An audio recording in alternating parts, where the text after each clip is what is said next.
Hammurabi Kanunları 1901 yılında Fransız arkeolog Jean Vincent Sichel tarafından Susa-Elam, İran'da bu tarihi belge bulunmuştur.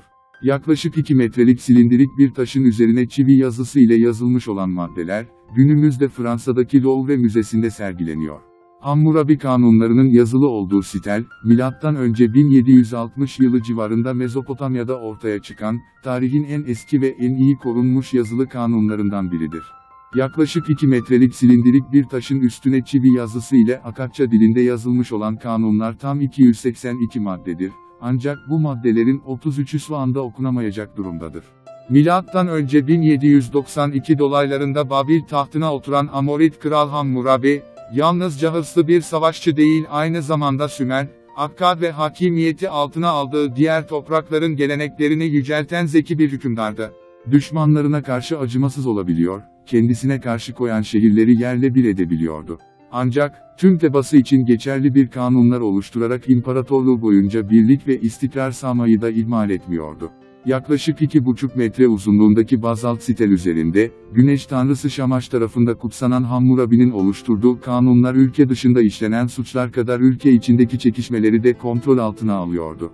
Hammurabi'nin kendi beyanına göre bu kanunların amacı, halkın üzerine güneş gibi doğacak ve imparatorluğu aydınlatacak, adaleti sağlamaktı. Yaklaşık 2,5 metre uzunluğundaki bu stelde Hammurabi'nin Güneş Tanrısı Şamaş tarafından kutsandığı görülüyor. Hammurabi kanunları kısmen Sümer kanunlarına dayanıyordu, ancak halktan kimselerce işlenmiş, yaralama gibi bazı suçlar için, Sümer kanunlarından farklı olarak, idam veya kötürüm etme gibi daha sert cezalar öngörülüyordu.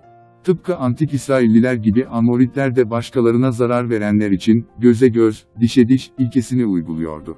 Kanun, hiç şüphesiz, varlıklı ve rütbe sahibi olanlara ayrıcalık sağlıyordu.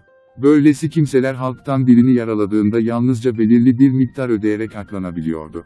Kanun ayrıca erkekleri de kayırıyordu. Erkeğin işlediği zina suçu cezasız kalırken, kadının sadakatsizliği onu ölüme götürüyordu. Böylesi adaletsizliklere rağmen Hammurabi tarafından uygulamaya konulan kanunlar, kadınlara, halktan kimselere ve kölelere de bazı haklar tanıyordu. Örneğin, kocaları tarafından istismara uğrayan kadınlar boşanma davası açabiliyor ve tüm sanıklar, yalancı şahitlik edenler için ölüm cezası öngören bir kanun sayesinde yalan yere beyanda bulunmaktan çekiniyordu. Kanunları yazılı hale getirmek hakimleri gelişigüzel hüküm vermekten alıkoyuyor, evrensel ve kalıcı bir adalet fikrini sağlamlaştırıyordu.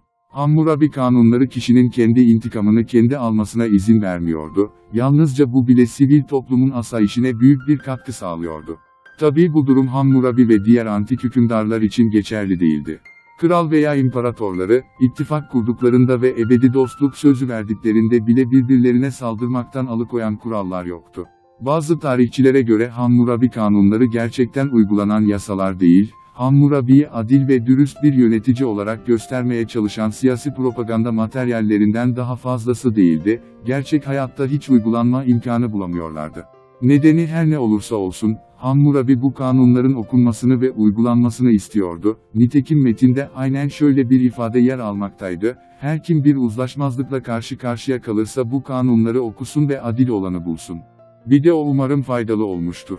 Abone olup destekleyebilir ve bizi bu tarz videoların devamı için teşvik etmiş olursunuz.